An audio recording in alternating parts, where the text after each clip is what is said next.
Kapag ako po ay nanalong kapitan dito sa ating barangay, marami po akong magiging project.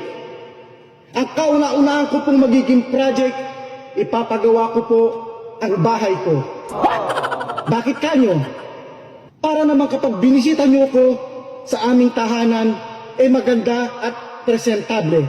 Hindi po ba? Ang pangalawa ko pong magiging project, bibili po ako ng magandang sasakyan. Bakit kanyo?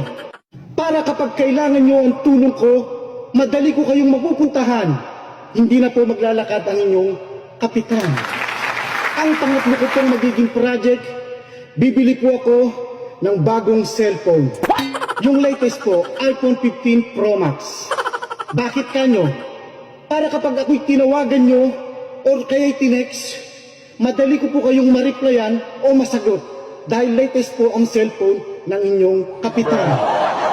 At ang pang-apat ko pong magiging project, ipapagawa ko po ang ngipin ko. Ipapabrace ko po or kaya ipapabineers. Bakit kanyo? Para naman kapag ngumiti ako sa inyo, maganda at hindi ngiting aso.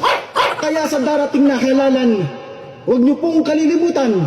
Dating malakas mamulutan, ngayon ay manunungkulan.